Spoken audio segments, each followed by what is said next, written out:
Let's mic news wrap. Let's mic news wrap में अब सुनते हैं दिन भर की अहम खबरें सिर्फ 10 मिनट में। सबसे पहले सुर्खियां। भारत अमेरिका व्यापार समझौते पर राहुल गांधी के तीखे सवाल, अमित शाह का पलटवार, कहा झूठ फैला रहे हैं राहुल। शंकराचार्य विवाद पर गरमाई सियासत, अखिलेश ने लगाया योगी पर अपमान करने का आरोप। और तारिक रहमान 17 को लेंगे बांग्लादेश के प्रधानमंत्री पद की शपथ, मोदी की जगह जाएंगे ओम बिरला। अब खबरें विस्तार से। कांग्रेस नेता राहुल गांधी ने भारत अमेरिका व्यापार समझौते पर प्रधानमंत्री नरेंद्र मोदी से 5 तीखे सवाल पूछे हैं, जिनमें मुख्य रूप से भारतीय किसानों और कृषि क्षेत्र पर पड़ने वाले संभावित प्रभावों को लेकर चिंता जताई गई है। अपनी सोशल मीडिया पोस्ट में राहुल ने कहा कि इस डील के नाम पर किसानों के साथ विश्वासघात हो रहा है। उन्होंने पूछा कि क्या अमेरिका से जेनेटिकली मॉडिफाइड मक्का आधारित डीडीजी आयात से भारतीय मवेशी और दूध उत्पादन अमेरिकी कृषि पर निर्भर हो जाएंगे। जीएम सोया तेल के आयात से मध्य प्रदेश, महाराष्ट्र और राजस्थान जैसे राज्यों के सोया किसानों का क्या होगा। अतिरिक्त उत्पादन में क्या शामिल है और क्या ये दालों या अन्य फसलों के आयात का रास्ता खोलेगा। नॉन ट्रेड बैरियर्स हटाने से क्या भारत पर जीएम फसलों, एमएसपी या खरीद प्रक्रिया में ढील देने का दबाव बढ़ेगा और एक बार दरवाजा खुलने पर इसे कैसे रोका जाएगा या हर साल और फसलों को शामिल किया जाएगा। राहुल ने मांग की कि किसानों को इन सवालों के जवाब मिलने ही चाहिए, क्योंकि ये न सिर्फ आज की बल्कि भविष्य की कृषि नीति पर भी असर डाल सकता है। क्या हम किसी दूसरे देश को भारत की कृषि पर लंबी पकड़ बनाने दे रहे हैं। उधर केंद्रीय गृह मंत्री अमित शाह ने गुजरात के गांधीनगर में एक कार्यक्रम में कहा कि राहुल गांधी झूठ फैला रहे हैं और किसानों को गुमराह कर रहे हैं। शाह ने कहा कि राहुल गांधी ने दावा किया है कि पीएम मोदी ने ट्रेड डील से हमारे डेयरी सेक्टर को बर्बाद कर दिया, लेकिन हम ही तो डेयरी सेक्टर को आगे बढ़ा रहे हैं। पीएम मोदी ने सभी समझौतों में डेयरी, कृषि और मछुआरों के हितों को पूरी सुरक्षा दी है। इन समझौतों से हमारे कृषि उत्पाद और मछुआरों के प्रोडक्ट्स दुनिया के बाजारों तक पहुंच रहे हैं। मैं भारत के किसानों, पशुपालकों और मछुआरों को फिर से आश्वासन देता हूं कि पीएम मोदी और भाजपा कभी आपके हितों से समझौता नहीं कर सकते। किसी भी मंच तय कर लो, भारतीय जनता पार्टी का युवा मोर्चे का अध्यक्ष आकर आपसे चर्चा कर लेगा नुकसान किसने किया है।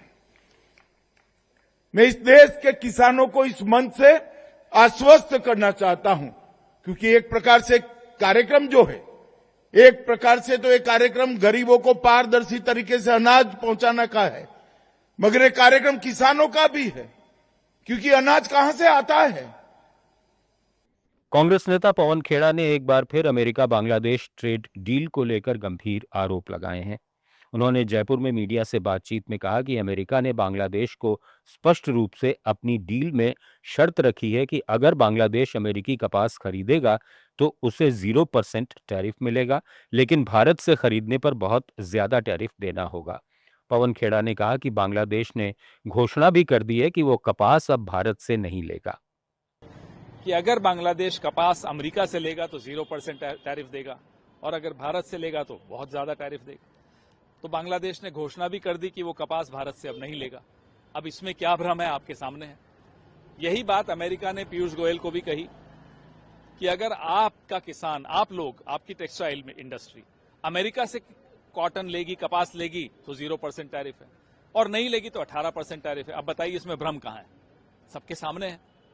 तो ये झूठ बोलने की जो ये इनकी आदत है, बीमारी है, अब इस बीमारी के दिन खत्म हो गए। इसका इलाज राहुल गांधी को मिल गया है। कांग्रेस प्रवक्ता सुप्रिया श्रीनेत ने केंद्रीय मंत्री हरदीप सिंह पुरी पर तीखा हमला बोला है। श्रीनेत ने कहा कि हरदीप पुरी, जिस भी एजेंसी को आपने सोशल मीडिया पर डैमेज कंट्रोल का ठेका दिया है, वो महाघटिया है। वो आपसे करोड़ों ऐंठ रही है, लेकिन आपकी मिट्टी पलीत कर रही है। ये बेहयाई बंद कीजिए, इस्तीफा देकर चुपचाप बैठिए, लेकिन आप बोलेंगे तो कलई और खुलेगी। ये बयान एप्स्टीन फाइल्स विवाद के बीच आया है, जहां सुप्रिया श्रीनेत बार बार हरदीप पुरी की जेफरी एप्स्टीन से मुलाकातों पर सवाल उठा रही हैं।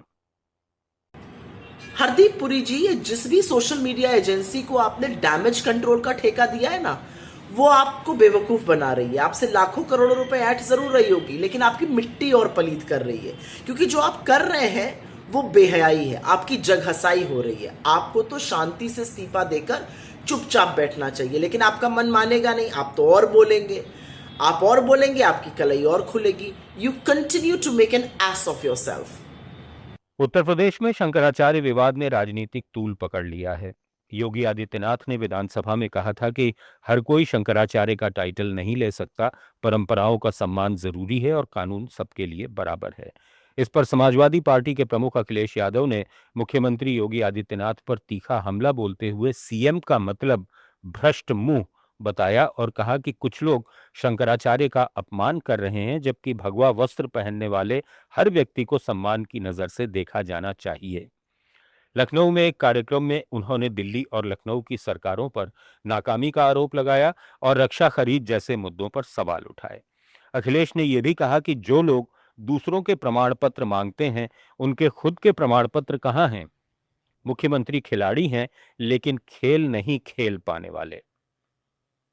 बांग्लादेश नेशनलिस्ट पार्टी के चेयरमैन तारिक रहमान 17 फरवरी को देश के नए प्रधानमंत्री के रूप में शपथ लेंगे।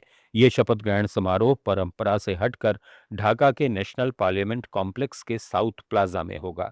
ये समारोह बांग्लादेश की राजनीति में एक ऐतिहासिक क्षण है, क्योंकि बीएनपी ने 12 फरवरी को हुए 13वें संसदीय चुनाव में भारी बहुमत हासिल किया है। ये चुनाव 2024 के छात्र नेतृत्व वाले आंदोलन के बाद पहला बड़ा चुनाव था जिसमें शेख हसीना की सरकार गिर गई थी।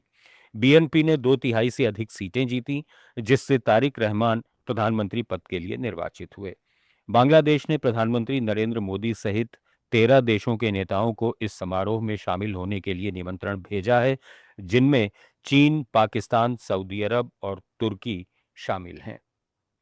हालांकि प्रधानमंत्री मोदी 17 फरवरी को मुंबई में फ्रांस के राष्ट्रपति इमैनुअल मैक्रों के साथ द्विपक्षीय बैठक करने वाले हैं, इसलिए वे ढाका नहीं जा रहे हैं।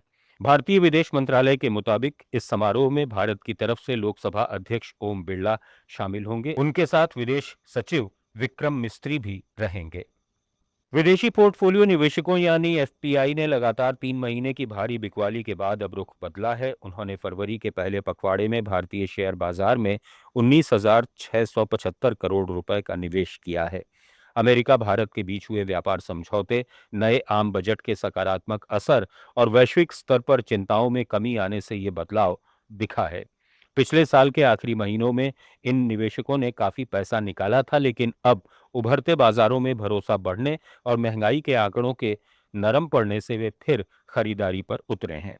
हालांकि इस महीने कुछ दिन आईटी शेयरों में गिरावट के कारण बिकवाली भी हुई, फिर भी कुल मिलाकर ये निवेश बाजार के लिए अच्छा संकेत माना जा रहा है।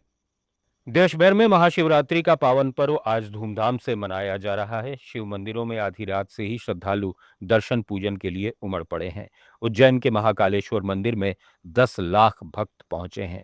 मंदिर के पट रात 2:30 बजे से खुले हैं और लगातार 44 घंटे दर्शन होंगे। महाकाल को सजाने के लिए 3 क्विंटल फूल और 1.25 लाख बिल्वपत्र, 200 किलो देसी फूलों से 11 फुट लंबा सहरा तैयार किया गया है। 16 फरवरी दोपहर 12 बजे साल की एकमात्र भस्म आरती होगी।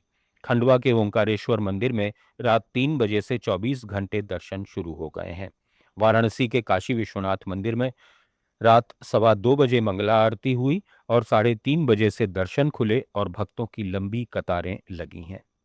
T20 वर्ल्ड कप क्रिकेट में मुंबई के वानखेड़े स्टेडियम में खेले गए ग्रुप सी के मैच में वेस्टइंडीज ने नेपाल को 9 विकेट से करारी शिकस्त दी। इस जीत के साथ वेस्टइंडीज लगातार तीसरी जीत दर्ज कर सुपर 8 में पहुंचने वाली पहली टीम बन गई है। टॉस जीतकर पहले गेंदबाजी चुनने वाली वेस्टइंडीज ने नेपाल को 20 ओवर में 8 विकेट पर सिर्फ 133 रन पर रोक दिया। नेपाल की तरफ से दीपेंद्र सिंह एरी ने नाबाद 58 रन की शानदार पारी खेली, लेकिन जैसन होल्डर ने 27 रन देकर 4 विकेट के शानदार स्पेल से नेपाल को बड़ा स्कोर नहीं बनाने दिया। जवाब में लक्ष्य का पीछा करते हुए वेस्टइंडीज ने 15 ओवर और 2 गेंद में सिर्फ 1 विकेट खोकर 134 रन बना लिए। कप्तान शाई होप ने नाबाद 61 रन की पारी खेली, जबकि शिमरॉन हेटमायर ने नाबाद 46 रन की तेज पारी खेलकर टीम को आसान जीत दिलाई। न्यूज रैप में फिलहाल इतना ही। बने रहिए लेट्स माइक के साथ। आप सुन रहे थे let's mic more than radio. Follow कीजिए हमें हमारे सोशल मीडिया प्लेटफॉर्म्स पर।